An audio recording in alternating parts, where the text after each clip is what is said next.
Bismillahirrahmanirrahim. Assalamualaikum warahmatullahi wabarakatuh. Alhamdulillah, bagaimana kabarnya hari ini? Semoga kalian semua dalam keadaan sehat walafiat dan tetap semangat untuk terus belajar dan belajar. Hari ini kita akan belajar tentang Al-Quran Hadis, kelas 5 Ming 2 Kediri, bab tentang surah At-Tin. Nah, sebelumnya bisa dibuka Al-Qur'annya atau juz ammanya untuk menyimak bacaan surah At-Tin. Kita baca bersama-sama ya. Bismillahirrahmanirrahim. Wat-tini waz-zaitun. Wa turi sinin. وَهَذَا الْبَلَدِ الْأَمِينِ لَقَدْ خَلَقْنَا الْإِنسَانَ فِي أَحْسَنِ تَقْوِيمٍ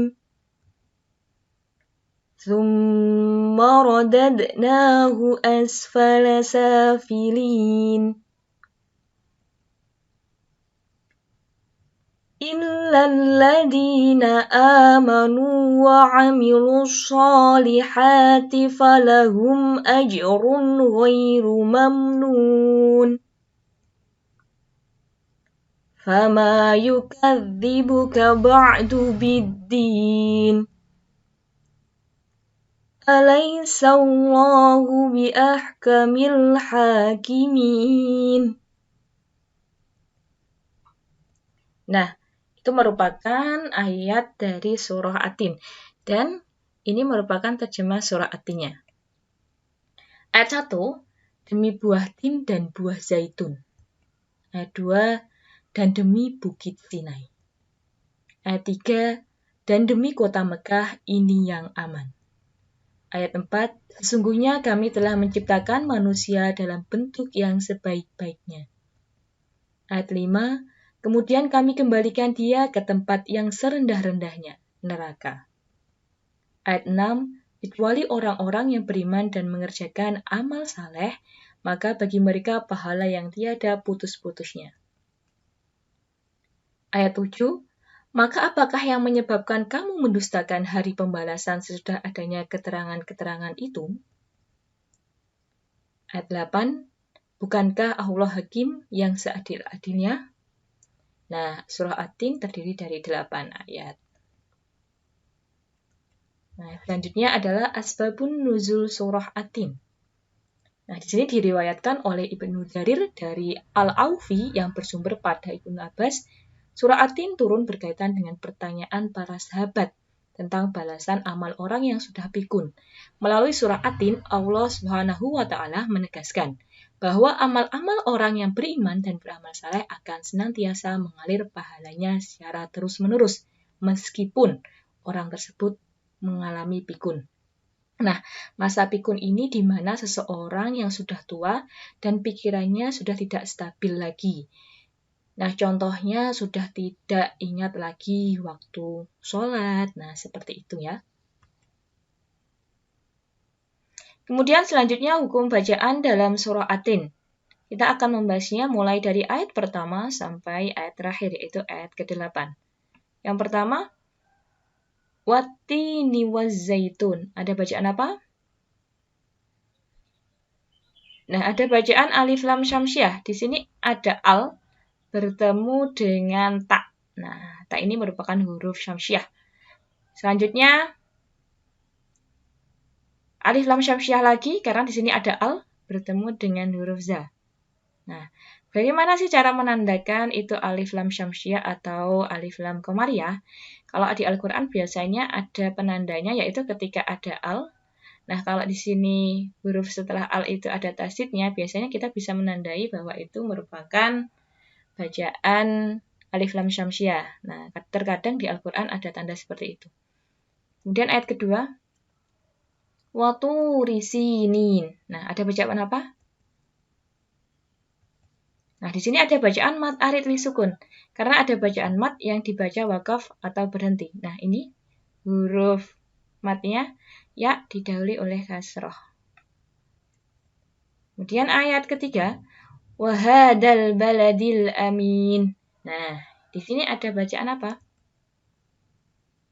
Alif lam komariah. Nah, di sini ada al bertemu dengan ba. Nah, tidak ada tasdidnya kan? Nah, yang kedua yaitu alif lam komariah lagi, yaitu ada al bertemu dengan hamzah atau alif. Nah, kemudian ayat keempat. Laqad khalaqnal insana fi ahsani taqwim. Nah, di sini ada bacaan apa saja? Yang pertama yaitu laqad. Nah, ini merupakan qalqalah sugro karena ada huruf qalqalah yang mati asli berupa dal. Nah, ini dalnya disukun ya. Dan selanjutnya taqwim. Nah, ini ada qalqalah sugro juga. Ada huruf qalqalah yang mati asli berupa qaf. Nah, qafnya ini disukun. Kemudian selanjutnya yaitu ada mad jaiz munfasil, ada huruf mat bertemu dengan hamzah dalam kalimat yang berbeda. Ini fi ahsani. Fi huruf matnya mana? Ya didahului kasroh bertemu dengan hamzah atau alif, tetapi berbeda kalimat. Fi sama ahsani ini berbeda kalimat. Oke. Selanjutnya ayat kelima. Tsumma radadnahu asfala safilin. Ada bacaan. Nah, qalqalah sugro. Karena ada huruf qalqalah yang mati asli berupa dal. Ini ya. Kemudian selanjutnya ayat ke-6. Illalladzina amanu wa 'amilus sholihati falahum ajrun ghairu mamnun. Nah, di sini ada bacaan. Nah, sholihati. Bacaan apa? Alif lam syamsiah karena di sini ada al bertemu dengan huruf syamsiah berupa shad.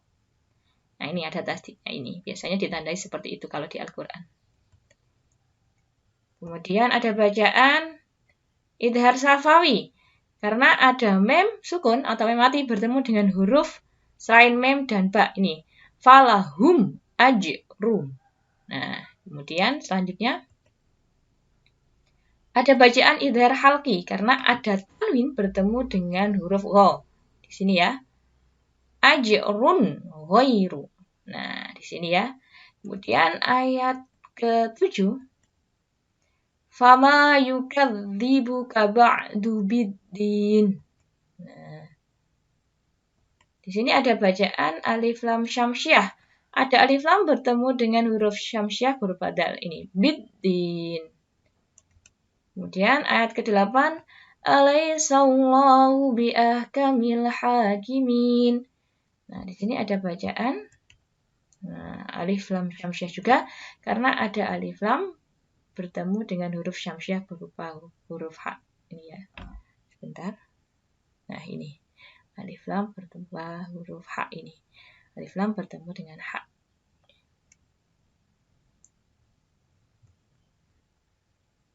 Nah, selanjutnya penjelasan isi kandungan per ayat. Jadi ayatnya ada 8.